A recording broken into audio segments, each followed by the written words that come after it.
سورۃ الانعام کی آیت نمبر 61 سورۃ الانعام کا 8واں رکوع اور 7ویں پارے کا 14واں رکوع۔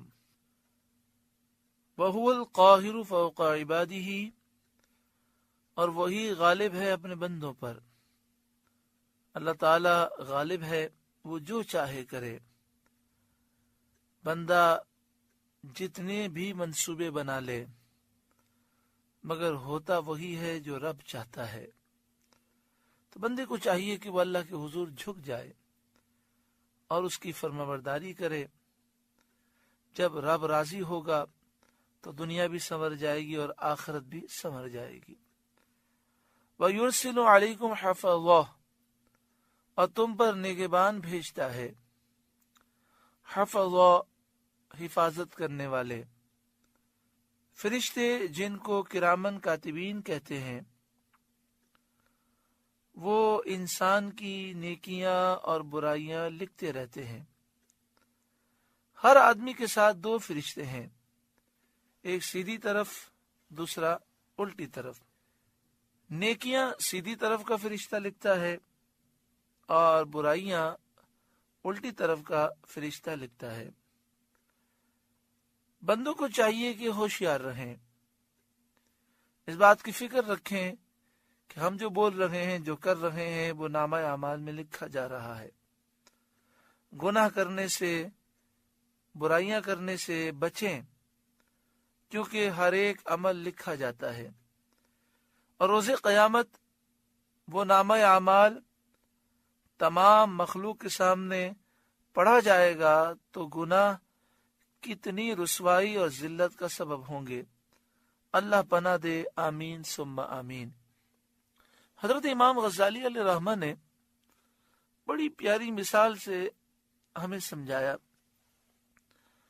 آپ نے فرمایا کہ اگر تمہارا کوئی دوست ہو اور تم اسے خط لکھنا چاہو اور کسی کاتب کو بلاؤ اور کہو کہ میں جو بولتا جا رہا ہوں تم لکھتے جاؤ تاکہ یہ خط تیار ہو جائے، اور پھر یہ خط میں اپنے فلاں دوست کو بھجوا دوں گا۔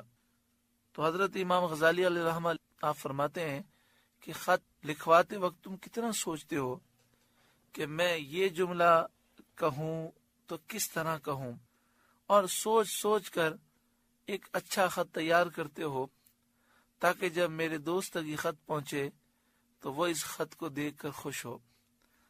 آپ فرماتے ہیں جو تم اپنی زبان سے بول رہے ہو سب لکھا جا رہا ہے، تو ذرا سوچا کرو کہ تم اپنے نامہ اعمال میں کیا لکھوا رہے ہو۔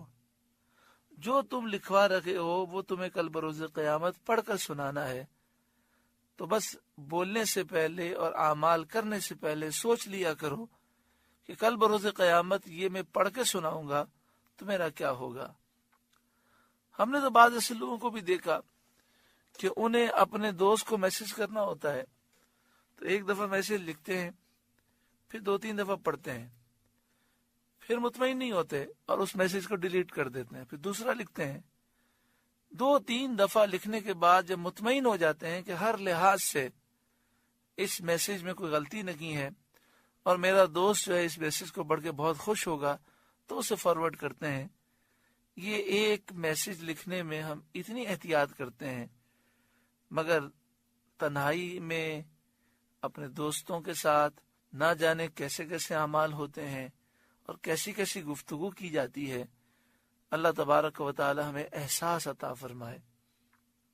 وَيُرْسِلُ عَلَيْكُمْ حَفَظًا، اور تم پر نگہبان بھیجتا ہے۔ حَتَّى إِذَا جَاءَ أَحَدَكُمُ الْمَوْتُ، یہاں تک کہ جب تم میں سے کسی کو موت آتی ہے، تَوَفَّتْهُ رُسُلُنَا، ہمارے فرشتے اس کی روح قبض کرتے ہیں۔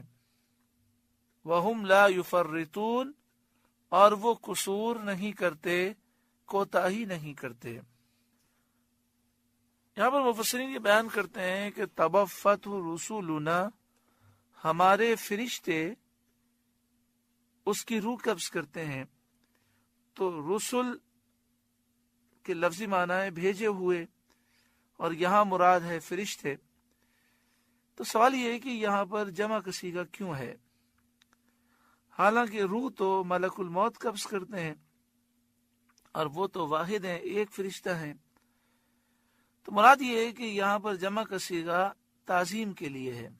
4 فرشتے سب سے افضل و اعلیٰ ہیں، سارے فرشتوں کے سردار حضرت جبریل ہیں، لیکن حضرت ملک الموت بھی ان فرشتوں کے سردار ہیں جو آپ کے ماتحت ہیں اور جن کو ڈیوٹی حضرت ملک الموت دیتے ہیں۔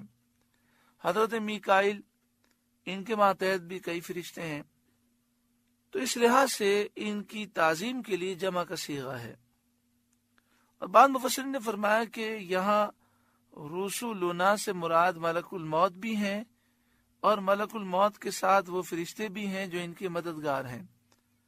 جب کسی کی موت کا وقت آتا ہے تو ملک الموت اللہ کے حکم سے اپنے مددگار فرشتوں کو اس کی روح قبض کرنے کا حکم دیتے ہیں، پھر وہ مددگار فرشتے جسم سے روح نکالتے ہیں۔ جب روح حلق تک پہنچ جاتی ہے تو پھر ملک الموت خود قبض فرماتے ہیں۔ وَهُمْ لَا يُفَرِّطُونَ، وہ قصور نہیں کرتے، کوتاہی نہیں کرتے، یعنی حکم کی تعمیل کرتے ہیں اور حکم کی تعمیل میں ان سے کوئی کوتاہی واقع نہیں ہوتی۔ ان کے عمل میں سستی نہیں ہے، ان کے عمل میں تاخیر نہیں ہے، اپنے فرائض ٹھیک وقت پر ادا کرتے ہیں، ان سے غلطی کا امکان نہیں ہے۔ جس کی روح قبض کرنے کا حکم ہوتا ہے اسی کی روح قبض کرتے ہیں، غلطی میں کسی اور کی روح قبض نہیں کرتے۔ بعض لوگ حضرت ملک الموت کا اپنی گفتگو میں مذاق اڑاتے ہیں، نعوذ باللہ من ذالک۔ کسی ظالم کو دیکھیں وہ مرتا ہی نہیں ہے تو کہتے ہیں ملک الموت اس کو بھول گئے۔ کبھی ایسا ہو کہ ایک شخص کا انتقال ہو اور برابر میں دوسرا شخص بھی ہو، ایکسیڈنٹ ہوا، ایک ہلاک ہو گیا، دوسرا بچ گیا، تو کہتے ہیں ملک الموت سے غلطی ہو گئی۔ یہ کلمات کفر ہیں۔ بندہ اس طرح فرشتے کی توہین کر کے کافر ہو جاتا ہے۔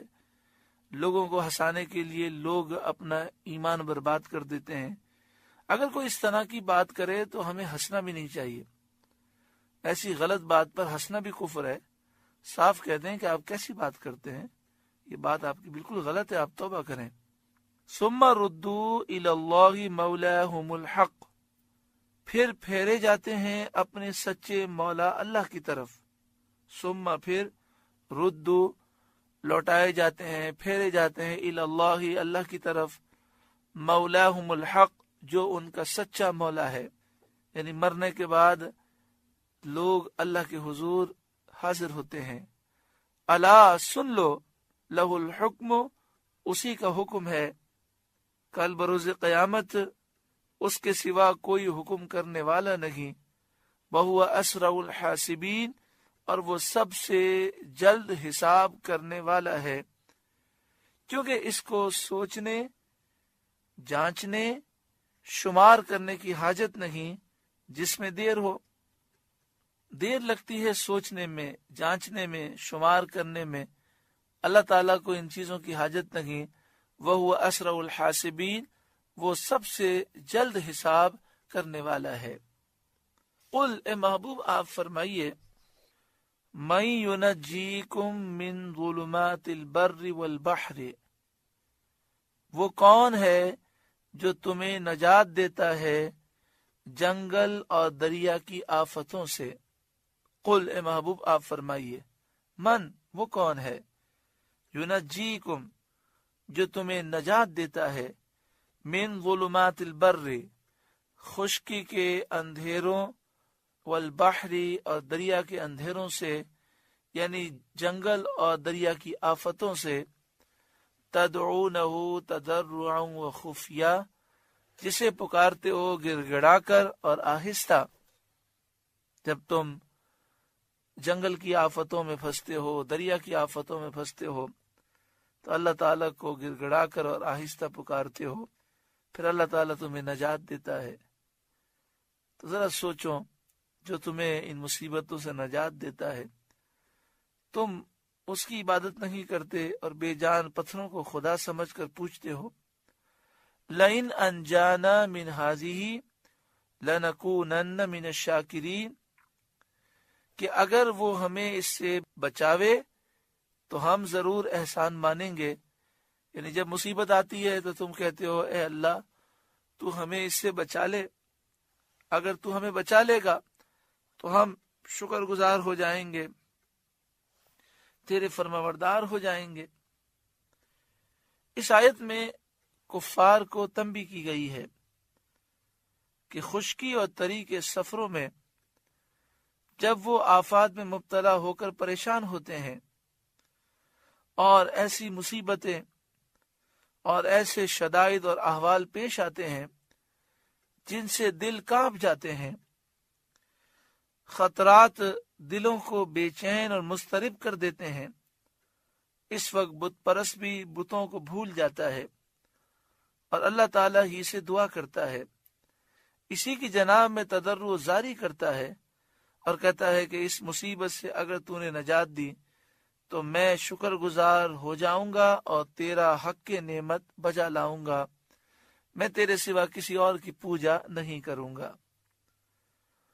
قل اللہ ینجیکم منہا، اے محبوب آپ فرمائیے اللہ تمہیں نجات دیتا ہے اس سے، ومن کل کرب، اور ہر بے چینی سے اللہ نجات دیتا ہے، ثم انتم تشرکون، پھر تم شریک ٹھہراتے ہو اور بجائے شکر گزاری کے ایسی بڑی ناشکری کرتے ہو کہ خدا کو چھوڑ کر، اللہ کو چھوڑ کر بتوں کو پوجتے ہو، اور یہ جانتے ہوئے بھی کہ بت نکمے ہیں، باطل ہیں، مردود ہیں، کسی کام کے نہیں، پھر انہیں اللہ کا شریک کرتے ہو۔ کتنی بڑی گمراہی ہے۔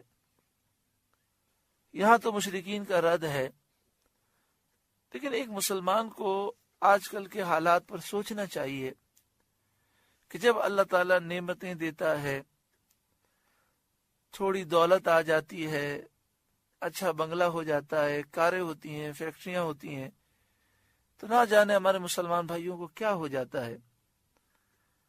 عورتیں انتہائی بے پردہ، فیشنیبل، نوجوان بالکل انتہائی دین سے دور، اور دن رات گناہوں بھری زندگی۔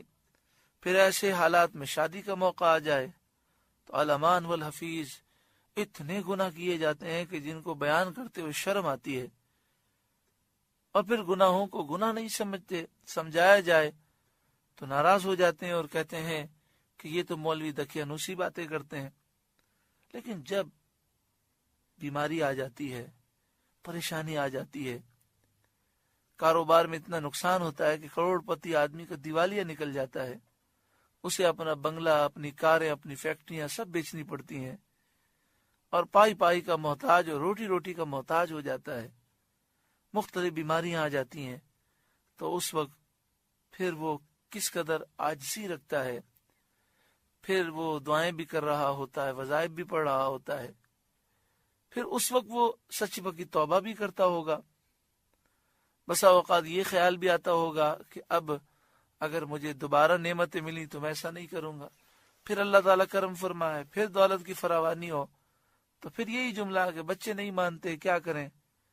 ذرا سوچیں، جس رب نے ہزاروں، لاکھوں، کروڑوں آفتوں، بلاؤں، مصیبتوں، بیماریوں سے محفوظ رکھا اور نعمتیں عطا فرمائی، کیا ہمیں ناشکری کرنی چاہیے؟ کیا ہمیں بے پردگی کرنی چاہیے؟ کیا ہمیں آنکھوں کا زنا کرنا چاہیے؟ کیا ہم میوزک سنیں، گانے سنیں؟ کیا ہم شریعت کی نافرمانی کریں؟ بلکہ ہمیں تو شکر زیادہ کرنا چاہیے، اور جتنا شکر کریں گے اتنا نعمتوں میں مزید اضافہ ہوگا۔ آگے ارشاد فرمایا، قل، اے محبوب آپ فرمائیے، هو القادر، وہ قادر ہے، علی ان یبعث علیکم عذابا من فوقکم، کہ تم پر عذاب بھیجے تمہارے اوپر سے۔ اللہ اکبر۔ یہ آیت کریمہ ایک ڈر رکھنے والے کے دل کو ہلا دیتی ہے۔ یہ آیت کریمہ ایک ایسی آیت ہے کہ جس سے دل لرز جاتا ہے. ہمیں ڈرنا چاہیے. جو رب نعمتیں دیتا ہے وہ جب چاہے لے سکتا ہے. ایک لمحہ اس سے بھی کروڑویں حصے سے بھی پہلے اللہ تعالیٰ چاہے تو سب کچھ تباہ کر دے. کس بات پر انسان غرور کرتا ہے؟ کیوں شریعت کی نافرمانی کرتا ہے؟ قل اے محبوب آپ فرمائیے هو القادر، وہ قادر ہے، علی ان یبعث علیکم عذابا من فوقکم، کہ تم پر عذاب بھیجے تمہارے اوپر سے، او من تحت ارجلکم، یا تمہارے پاؤں کے تلے سے، نیچے سے، او یلبسکم شیعا، یا تمہیں بھڑا دے مختلف گروہ کر کے، آپس میں تمہاری لڑائی ہو جائے، وَيُذِيقَ بَعْدَكُمْ بَأْسَ بَعْد، اور ایک کو دوسرے کی سختی چکھائے. اوپر سے عذاب، بارشیں، سخت بارشیں، بجلی کا گرنا، طوفان، آندھیاں، نیچے سے عذاب، زمین کا پھٹ جانا، زمین کا دھس جانا، اسی طرح زلزلے. اور یہ بھی فرمایا گیا کہ اللہ تعالیٰ اس پر بھی قادر ہے کہ تمہاری آپس میں لڑائیاں ہو جائیں. کبھی کبھی ایسا بھی ہوتا ہے کہ جب انسان اللہ کی نافرمانی کرتا ہے تو گناہوں کی نحوست کی وجہ سے آپس کی محبتیں ختم ہو جاتی ہیں. پھر گھر میں محبت نہیں رہتی، رشتہ داروں میں محبت نہیں رہتی. آج یہی کچھ ہو رہا ہے. انظر، دیکھو، کیف نصرف الآیات لعلہم یفقہون، ہم کیوں کر طرح طرح سے آیتیں بیان کرتے ہیں کہ کہیں ان کو سمجھ ہو. دیکھو کیسے ہم آیتیں پھیر پھیر کر بیان کرتے ہیں تاکہ وہ سمجھیں. مفسرین کا اس میں اختلاف ہے کہ اس آیت سے کون لوگ مراد ہیں. مفسرین کی ایک جماعت نے کہا کہ اس سے امت محمدیہ صلی اللہ تعالی علیہ وآلہ وسلم مراد ہے، اور آیت انہی کے حق میں نازل ہوئی. بخاری شریف کی حدیث میں ہے کہ جب یہ نازل ہوا کہ وہ قادر ہے تم پر عذاب بھیجے تمہارے اوپر سے، تو سید عالم صلی اللہ علیہ وآلہ وسلم نے فرمایا تیری ہی پناہ مانگتا ہوں. اور جب یہ نازل ہوا کہ یا تمہارے پاؤں کے نیچے سے، تو آپ صلی اللہ علیہ وآلہ وسلم نے فرمایا میں تیری ہی پناہ مانگتا ہوں. اور جب یہ نازل ہوا یا تمہیں بھڑا دے مختلف گروہ کر کے، آپس میں تمہاری لڑائی ہو جائے، اور ایک کو دوسرے کی سختی چکھائے، تو فرمایا یہ آسان ہے. مسلم کی حدیث شریف میں ہے، اور یہ بات صد الافاضل علیہ رحمٰ نے خزائن العرفان میں لکھی. مسلم کی حدیث شریف میں ہے کہ ایک روز سید عالم صلی اللہ تعالی علیہ وآلہ وسلم نے مسجد بنی معاویہ میں 2 رکعت نماز ادا فرمائی، اور اس کے بعد طویل دعا کی. پھر صحابہ کی طرف متوجہ ہو کر فرمایا میں نے اپنے رب سے 3 سوال کیے، ان میں سے 2 قبول فرمائے گئے. ایک سوال تو یہ تھا کہ میری امت کو قحط عام سے ہلاک نہ فرمائے، یہ قبول ہوا، یعنی نبی اکرم صلی اللہ علیہ وآلہ وسلم کی پوری امت قحط سے ہلاک نہیں ہوگی. ایک یہ تھا کہ انہیں غرق سے عذاب نہ فرمائے، یہ بھی قبول ہوا، یعنی امت محمدیہ صلی اللہ علیہ وآلہ وسلم کو طوفان اور سیلاب میں غرق کر کے ہلاک نہ کیا جائے گا. اور فرمایا تیسرا سوال یہ تھا کہ ان میں باہم جنگ و جدال نہ ہو، ان میں آپس میں لڑائی نہ ہو، یہ قبول نہیں ہوا، یعنی اس سے مجھے روک دیا گیا. وَكَذَّبَ بِهِ قَوْمُكَ وَهُوَ الْحَقُّ، اور اس کو جھٹلایا تمہاری قوم نے حالانکہ یہی حق ہے. وَكَذَّبَ بِهِ قَوْمُكَ، آپ کی قوم نے اسے جھٹلا دیا۔ بھی میں یا تو قرآن مراد ہے یا عذاب کا نازل ہونا مراد ہے۔ ایک معنی یہ ہے کہ آپ کی قوم نے قرآن کو جھٹلا دیا، اور ایک معنی یہ ہے کہ آپ کی قوم نے عذاب کے نازل ہونے کو جھٹلا دیا، حالانکہ وہ حق ہے۔ قل لست علیکم بوکیل، آپ فرما دیجئے میں تم پر وکیل نہیں ہوں، میرا کام ہدایت ہے، قلوب کی ذمہ داری مجھ پر نہیں۔ تم ایمان نہیں لاؤ گے، تم اپنا نقصان کرو گے۔ لکل نبأ مستقر، ہر خبر کا ایک وقت مقرر ہے، یعنی اللہ تعالیٰ نے جو خبریں دی ہیں ان کے لیے ایک وقت مقرر ہے، ان کا وقوع ٹھیک اسی وقت ہوگا۔ عذاب کی جو خبریں ہیں، عذاب اپنے وقت پر آئے گا۔ وسوف تعلمون، اور ان قریب جان جاؤ گے۔ وَإِذَا رَأَيْتَ الَّذِينَ يَخُوضُونَ فِي آيَاتِنَا، اور اے سننے والے جب تو انہیں دیکھے جو ہماری آیتوں میں پڑھتے ہیں، یعنی ہماری آیتوں کا مذاق اڑاتے ہیں، تانا دیتے ہیں، فضول اور ناجائز انداز میں بحث کرتے ہیں، فَأَعْرِضْ عَنْهُمْ، تو ان سے منہ پھیر لے اور ان کے ساتھ نہ بیٹھ، حَتَّى يَخُوضُوا فِي حَدِيثٍ غَيْرِهِ، جب تک اور بات میں پڑھیں، جب تک وہ ایسی بات کر رہے ہیں وہاں سے اٹھ جا۔ وَإِمَّا يُنْسِيَنَّكَ الشَّيْطَانُ فَلَا تَقْعُدْ بَعْدَ الذِّكْرَى مَعَ الْقَوْمِ الظَّالِمِينَ، اور جو کہیں تجھے شیطان بھلا دے تو یاد آنے پر ظالموں کے پاس نہ بیٹھ۔ اگر بھول سے بھی ان ظالموں کے ساتھ بیٹھ جائیں تو یاد آئے تو وہاں سے اٹھ جائیں۔ جو کافر ہیں، یہود و نصارہ ہیں، ہندو ہیں، مجوسی ہیں، بد عقیدہ بد مذہب ہیں، قادیانی ہیں، صحابہ کرام اولیاء اہل بیت کے گستاخ ہیں، رسول اللہ صلی اللہ علیہ وآلہ وسلم کے بے ادب ہیں، حضور کی شان پر اعتراض کرنے والے ہیں، وہ سارے ظالم ہیں اور ان کے ساتھ نہیں بیٹھنا چاہیے۔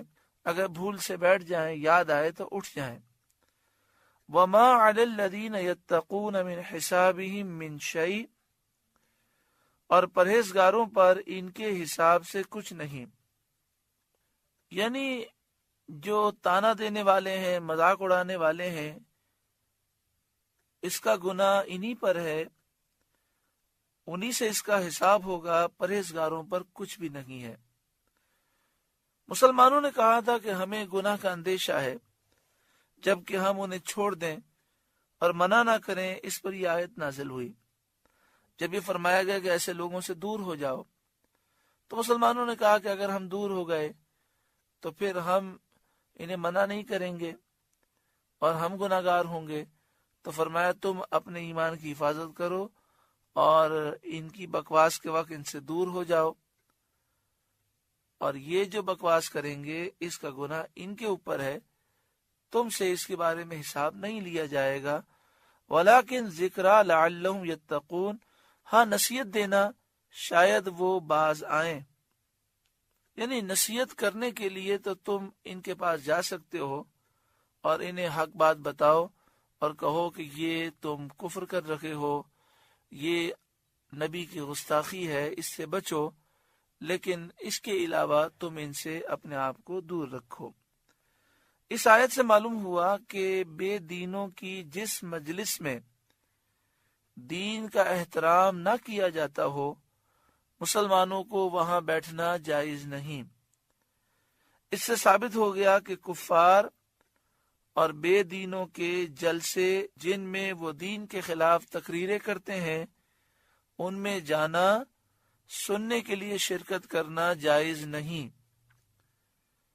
اور رد کرنے کے لیے، جواب دینے کے لیے جانا، یہ اظہار حق ہے اور یہ ممنوع نہیں۔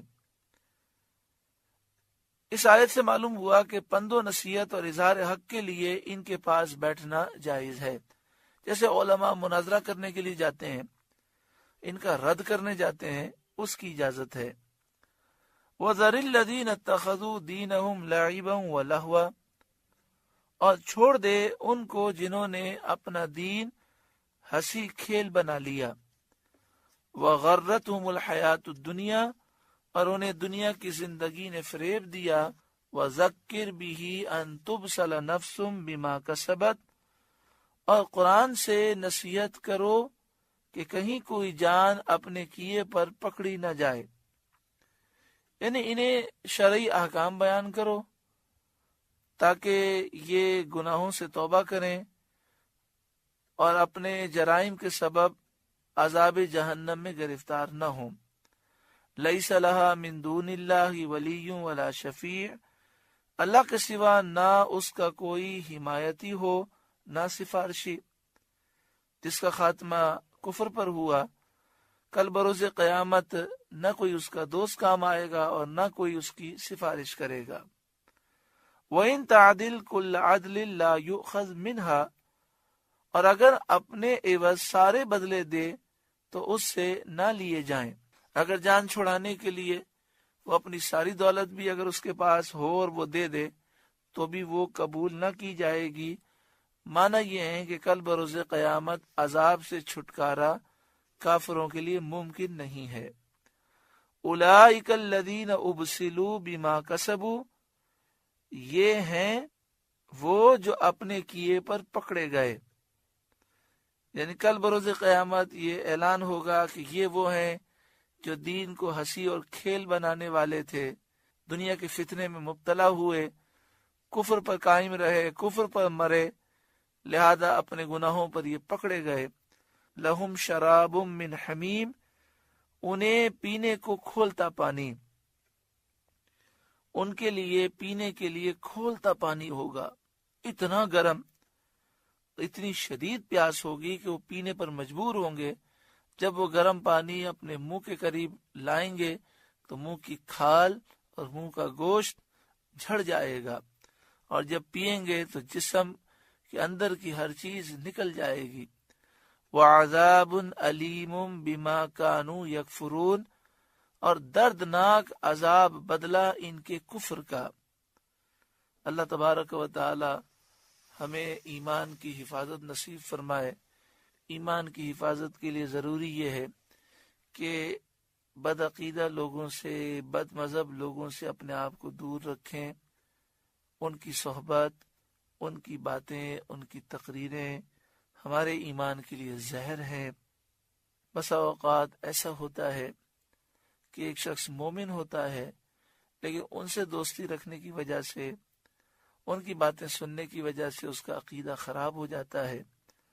اگر آپ اس دور میں دیکھیں تو بہت سے قادیانی ہیں، ان کی تعداد لاکھوں میں ہے۔